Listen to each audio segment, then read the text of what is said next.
Voici une idée reçue de la parentalité. Il ne faut jamais embrasser un enfant après l'avoir puni. Je vous écoute. Déjà, ce qu'on peut essayer de voir dans cette phrase-là, c'est de chercher un peu à définir certains termes. Parce qu'en gros, vous verrez que chacune des phrases que je vous présenterai dans les jours qui viennent, il y a toujours des petites ambiguïtés sur la réponse. Donc là, en gros, il ne faut jamais, je crois que c'est important qu'on réfléchisse à il ne faut jamais.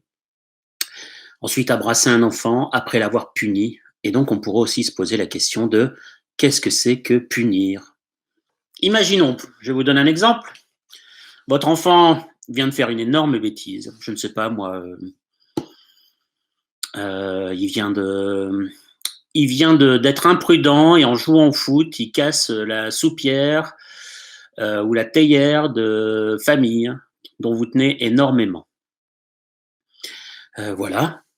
En plus, en le faisant, il se blesse, il se coupe. Là, j'exagère, j'en rajoute un peu. Et il commence à pleurer. Là, parce que vous lui avez dit qu'il n'avait pas le droit de jouer donc au foot à l'intérieur de la maison, même en période de confinement, certains vont dire donc il va être puni. Voilà. À vous de savoir ce que vous voulez donner comme punition. Hein. Ce n'est pas dans le principe d'aujourd'hui. Bon, voilà, on pourra réfléchir un peu à cette notion-là. Non, non. Donc il est puni, mais il pleure, cet enfant. Est-ce que vous êtes d'accord ou est-ce que vous êtes contre cette idée-là? Complètement d'accord. Il ne faut jamais embrasser. D'accord. Ça, c'est Solal. Donc pour Yazid, oui, on peut le consoler, on peut l'embrasser par rapport à la théorie de l'attachement.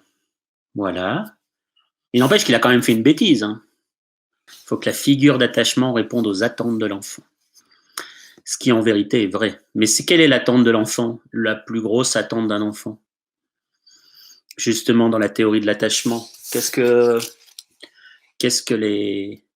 l'enfant attend de ses parents? Qu'est-ce que l'enfant attend de ses figures d'attachement? Oui, très bien.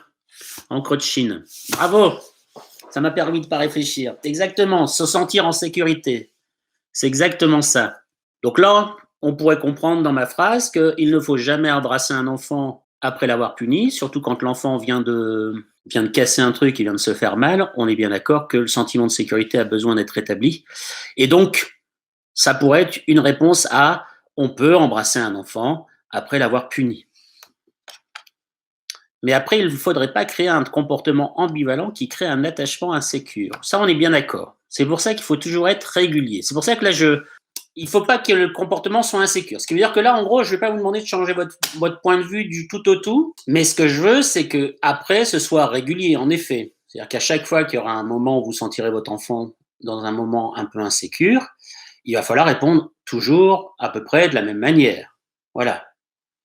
Ou alors savoir l'étayer en disant des phrases du genre: «Ouais, mais c'est aujourd'hui, là, vraiment, je suis un peu trop énervé, un peu trop en colère avec toi».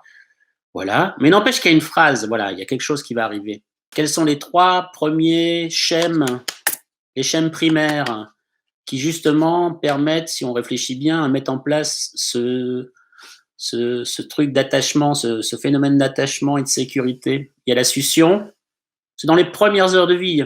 Succion, préhension, c'est le fait de suivre des yeux. C'est-à-dire que si l'enfant va commencer à regarder les gens en espérant qu'ils viennent le voir.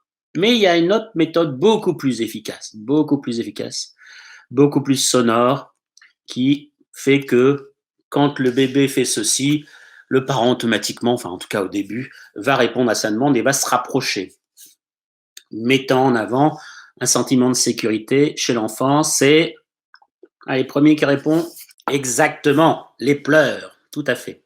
Grâce aux pleurs, grâce à l'appréhension, grâce au contact œil-œil, eh ben, l'enfant va communiquer déjà avec le parent et va faire en sorte que le parent va se reprocher de lui. D'ailleurs, je tiens à signaler le contact œil-œil. Moi, je suis assez inquiet parce qu'en ce moment, le contact œil-œil avec ce genre de choses-là, des parents, voilà, parce qu'on se doute que c'est pas l'enfant qui, pour l'instant, utilise le portable, ça c'est un autre problème, mais les parents qui sont devant leur enfant à regarder ceci, voilà, vous imaginez un peu le contact œil-œil qu'on a actuellement ensemble, et pas très bon. Voilà, et on pourra tout en discuter sur l'avenir de ce qui se passe actuellement avec des enfants qui ont des retards de langage et tout le reste, qui est assez problématique. Bref, donc là, on est d'accord, ça c'était pour le sentiment de sécurité, mais revenons à notre question de départ. Il ne faut jamais embrasser un enfant après l'avoir puni. Si on essaye d'analyser un peu plus là-dedans, nous avons deux éléments. Donc jamais embrasser un enfant après l'avoir puni. Qu'est-ce qu'il est important de prendre compte vis-à-vis de l'enfant dans cette phrase? En clair, est-ce que quand on embrasse un enfant, c'est la même chose que quand on le punit? Ce qu'il faut voir dedans, c'est les deux choses qui concernent l'enfant. Qu'est-ce qu'on punit? Qu'est-ce qu'on embrasse? Quand on punit, qu'est-ce qu'on punit? Quand on embrasse, qu'est-ce qu'on embrasse? La bêtise de l'enfant, c'est ce qu'on punit. Ce qu'on embrasse, c'est l'enfant. Et là, on a les deux concepts qui parlent de cette phrase-là. En clair, quand on punit quelqu'un, on punit son comportement. Quand on embrasse quelqu'un, on embrasse sa personnalité, on embrasse la personne qu'elle est. Ce qui signifie que quand vous embrassez un enfant après l'avoir puni, vous ne faites pas référence aux deux mêmes choses chez l'enfant. En clair, la réponse évidente qui est là-dedans, c'est que oui, on peut embrasser un enfant après avoir puni son comportement. Je m'explique. Il y a beaucoup d'enfants qui ont une tendance à croire au bout d'un moment que le comportement, quand on va leur dire tu es méchant, tu fais que des bêtises, c'est autre chose. Tu es méchant, tu es mal poli. Voilà, quand on est dans le tuer et pas quand tu fais. Et ben l'enfant, au bout d'un moment, il va considérer que quand vous punissiez donc son comportement, en fait, vous ne punissez pas avec cette phrase-là que son comportement, mais ce qu'il est. Vous ne dites pas tu dis des gros mots, tu dis tu es mal poli. Vous ne dites pas tu fais des bêtises, vous dites tu es méchant. Bon, c'est un peu flou. Ce qui veut dire qu'en gros, à la fin, l'enfant qui se crée cette personnalité à partir de vous va se dire, mais en fait, si je calcule bien, je suis méchant. Alors qu'en fait, c'est pas ce que vous vouliez au départ. Vous ne vouliez pas dire qu'il était méchant. Vous vouliez juste dire que là, il a fait quelque chose de méchant. Mais c'est ce qui se passe beaucoup dans les idées que beaucoup d'enfants ont et que moi je peux récupérer après en consultation. Quand on va dire à un enfant tu es méchant, tu es méchant, tu es méchant tout le temps, tout le temps, tout le temps, tout le temps, tout le temps, tout le temps, et ben il finira à la fin par se dire en fait, je suis méchant. Alors pourquoi faire autre chose? Ce qui veut dire que en ne séparant pas la personne de son comportement, ce que vous faites dans l'éducation, c'est que vous allez pousser votre enfant à devenir ce que vous lui reprochez d'être.